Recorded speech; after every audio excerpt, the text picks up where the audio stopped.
नमस्कार, मैं मोहम्मद इमरान। कोर्ट के फैसले का हमेशा सम्मान करना चाहिए और करोड़ों लोगों की न्याय आस्था का एक जरिया है कोर्ट। मगर आजकल कोर्ट के फैसले तो निकल रहे हैं, मगर न्याय की झलक नहीं दिख रही।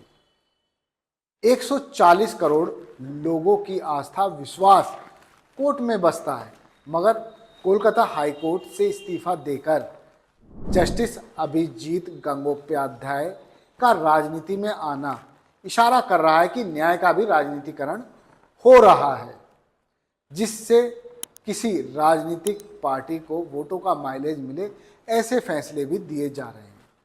हालांकि न्यायपालिका के फैसलों पर कोई टिप्पणी नहीं की जा सकती, बल्कि एक आम विचार, एक आम धारणा तो बनती जा रही है।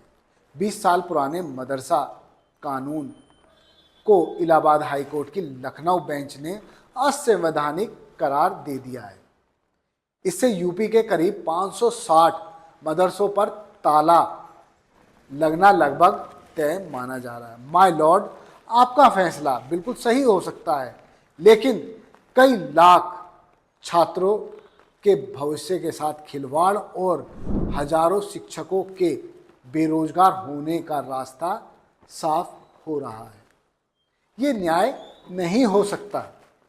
हो सकता है कि सरकार के फैसले के बाद जो छात्र अलग अलग मदरसों में पढ़ रहे हैं उन्हें सरकारी स्कूलों में समायोजित यानी एडजस्ट कर दिया जाए, मगर उन शिक्षकों का क्या जिनका घर मदरसों में पढ़ाने के बाद ही चलता है, यानी मदरसों में पढ़ाने के बाद उनके घर का चूल्हा जलता है। इस वीडियो को आखिरी तक देखिए तो आपको समझ आ जाएगा कि किस तरह से कोर्ट के फैसलों में भी राजनीति की बू आने लगी है। खैर, कोर्ट के फैसलों पर टिप्पणी नहीं की जा सकती और ना ही करूँगा, लेकिन ये सवाल आप अपने आप से पूछिए। सत्ताधारी पार्टी से संबंधित चहेतों के मामलों में कोर्ट से राहत कैसे मिल जाती है और विपक्षी खेमों के लोगों को कोर्ट से झटके आखिर कैसे लग रहे हैं। बात करते हैं फिर से मदरसों की। रमज़ान का पाक महीना चल रहा है। जुम्मे का दिन काफ़ी अहम माना जाता है। फैसला भी बीते शुक्रवार को आया, यानी जुम्मे के दिन आया, जिसने यूपी के मदरसों में पढ़ने वाले और पढ़ाने वाले लोगों की बेचैनी बढ़ा दी।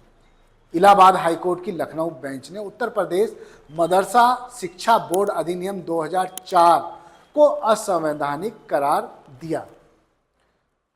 कोर्ट ने इस अधिनियम को धर्मनिरपेक्षता के सिद्धांतों के प्रति उल्लंघनकारी करार दिया, यानी ये शिक्षा बोर्ड धर्मनिरपेक्षता के सिद्धांतों का उल्लंघन करता है।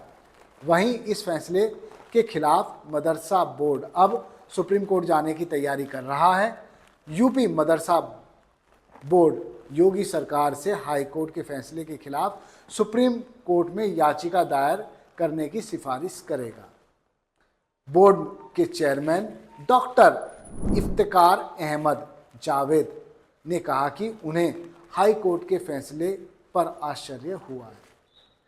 अदालत को समझने में हमसे कहीं ना कहीं चूक हुई है। मदरसा बोर्ड जल्द ही कोर्ट के पूरे आदेश की समीक्षा करेगा और अपनी सिफारिश उत्तर प्रदेश में योगी सरकार को भेजेगा ताकि सुप्रीम कोर्ट जाया जा सके। दरअसल ये फैसला न्यायमूर्ति विवेक चौधरी और न्यायमूर्ति सुभाष विद्यार्थी की खंडपीठ ने सुनाया था।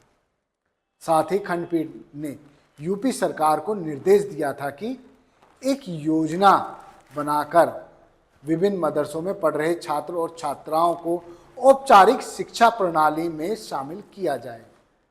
मुस्लिम पक्ष को सुप्रीम कोर्ट से बहुत उम्मीदें हैं। देश ने देखा कि सुप्रीम कोर्ट ने इलेक्टोरल बॉन्ड के डाटा को किस तरह से अड़कर सार्वजनिक कराया है, यानी पब्लिक कराया है।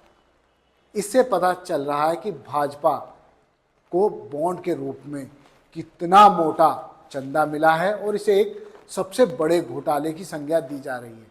टीवी और मुख्य अखबारों में ये मामला सुर्खियां तो नहीं बना, लेकिन यूट्यूब पर कुछ चुनिंदा पत्रकारों ने इस मामले की जड़ें खोद डाली। छोड़िए, बात करते हैं मदरसा अधिनियम को असंवैधानिक करार देने की। देखना है कि ये मामला सुप्रीम कोर्ट में एक्सेप्ट होगा या नहीं।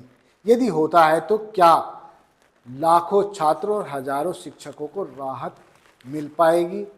दरअसल लोकसभा चुनाव सर पर है, कई सीटों पर नामांकन प्रक्रिया शुरू हो चुकी है। यदि इस मामले में देरी की जाती है तो सुप्रीम कोर्ट इस पर कोई फैसला नहीं दे पाएगा। इससे हजारों लाखों छात्रों का भविष्य अंधकार में पड़ चुका है।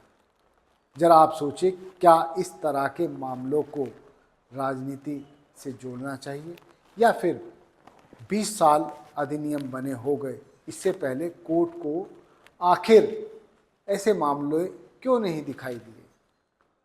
मैं आपको बता दूं कि जिस तरह से CBSE, यूपी बोर्ड, शिक्षा बोर्ड है और अपनी अपनी परीक्षाएं वो कंडक्ट कराते हैं, ठीक उसी तरह से मदरसा बोर्ड भी मदरसों में पढ़ने वाले बच्चों की परीक्षाएं कंडक्ट कराता है पूरे नियम कायदे के हिसाब से, और यहाँ से पढ़ने वाले बच्चों को डिग्री दी जाती है, मार्कशीट दी जाती है, ताकि वो आगे की शिक्षा ग्रहण कर सकें और अपना भविष्य संवार सकें।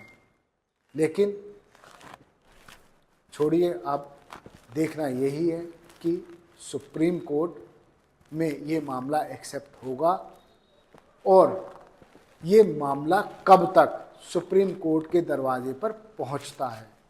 धन्यवाद। आप देखते रहिए जय हिंद जनाब। चैनल को लाइक और सब्सक्राइब करना ना भूलें। जय हिंद।